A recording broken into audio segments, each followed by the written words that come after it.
Então a rivalidade é sempre pior quanto mais próxima. Podemos entrar no exemplo da religião.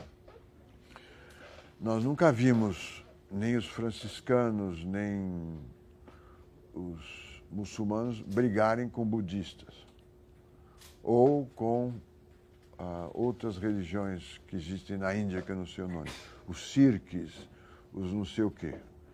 Nós brigamos entre nós. Jesus era um judeu profético, era essa a classificação que se dava. A religião católica era uma seita dentro do mundo judeu, dentro da religião judia, que lá pelo século 100 depois de Cristo começa a incomodar os judeus e é expulsa da grande religião judaica. É aí que a rivalidade entre católicos e judeus explode. Eles são próximos, eles não são distantes. Né? Jesus é um judeu. As diferenças não faz circuncisão, acredita que o Messias já chegou, mas não são diferenças, são religiões que têm a mesma matriz, Abrão. E Jesus é crucificado em Jerusalém. Ele não é crucificado em Cuba, nem na Somália, é em Jerusalém, é lá perto. Não bastasse isso, 700 anos depois de Jesus, aparece uma outra religião, o islamismo, que é inspirada no judaísmo inicialmente, e Maomé escolhe subir aos céus ao lado da sinagoga judia. Ele podia subir aos céus em Medina, eu não quero ofender nenhuma das religiões que existirem aqui. Podia subir em Medina, em Meca, na Meca, são lugares. Ele estava aqui na Península do Sinai, ou na Arábia Saudita. Ele foi subir aos céus em cima do Muro de Lamentações e ao lado da sinagoga. E logo ali Cristo foi crucificado. Essa é que é a rivalidade. As guerras não são guerras entre budistas e católicos, é entre católicos, judeus e muçulmanos na história da humanidade. E aí sai uma outra rival aqui, que são os protestantes, que são tratados violentamente pelos católicos e vice-versa. São as guerras religiosas do século XVIII. As nossas brigas não são com objetos distantes, não é com ET, é com o parceiro próximo. Porque é aí que vem a cópia, vem a admiração e o desejo de copiar o outro. Política. A grande disputa não é entre comunistas e monarquistas ou conservadores na Alemanha. É entre comunistas e social-democratas. O grande rival da social-democracia alemã, o grande rival do comunismo na Alemanha, é a social-democracia. Olhem para o espectro político brasileiro. Não há uma grande disputa entre o PT e o PR, ou o PT e o DEM. Não.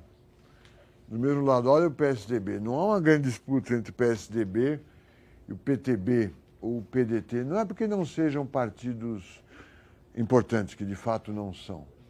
Mas a grande disputa é entre os partidos que tiveram a mesma origem, o PSDB e o PT. Ambos se dizem social-democratas. Ambos vivem de uma rivalidade incontrolável, não é? São os mais próximos. Se vocês tiverem que fazer visitas de relacionamento, comerciais, bancos, vender seguro, o que for, ao chegar numa empresa familiar e serem recebidos pelo executivo, que é o filho mais velho da família que fundou a empresa, não cometam o erro de perguntar como vai o papai, porque ele está lá dando cotovelada no pai que não quer largar o cargo de CEO, né, de Chief Executive Officer. pior ainda, mas aí eu não preciso ensiná-los, não pergunte como vai o cunhado nem o irmão. Né? Olhem para a história das empresas, das grandes empresas familiares brasileiras e vão ver que a rivalidade se dirige aos mais próximos.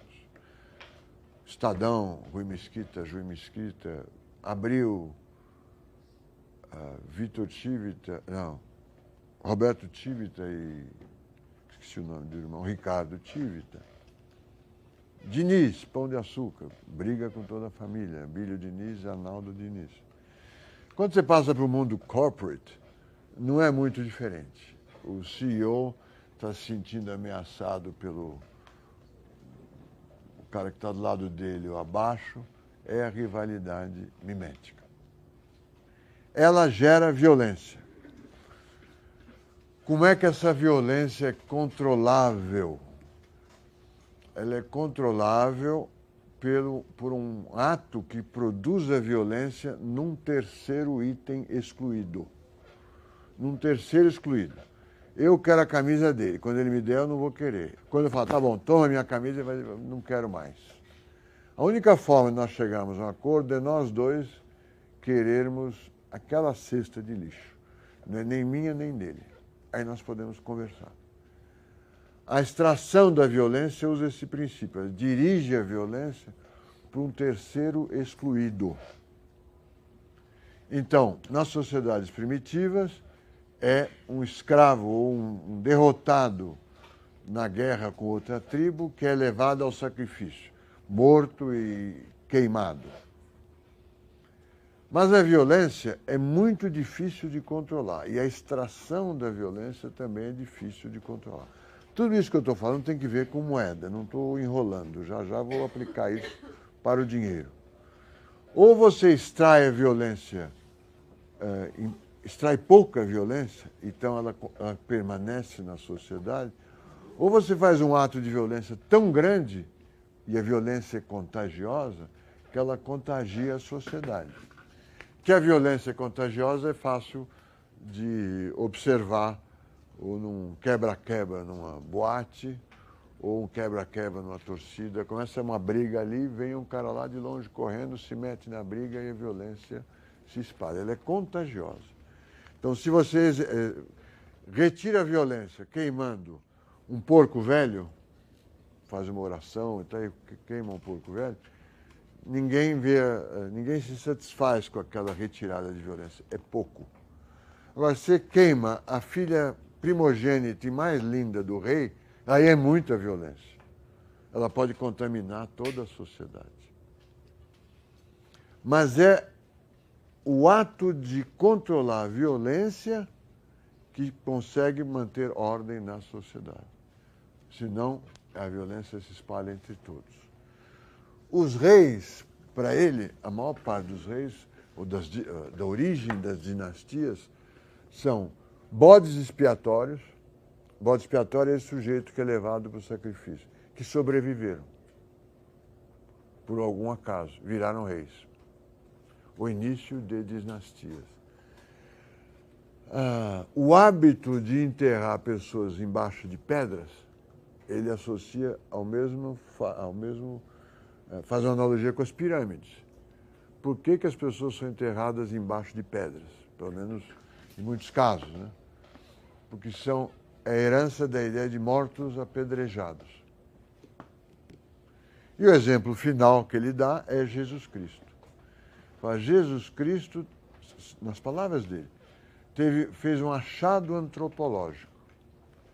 Ele sabia que para controlar a violência, ele precisava se oferecer como um sacrifício, como um bode expiatório para o sacrifício. Então, no Evangelho, eu sou o Cordeiro de Deus. O Cordeiro é o animal usado para o sacrifício. Ele era o Cordeiro de Deus.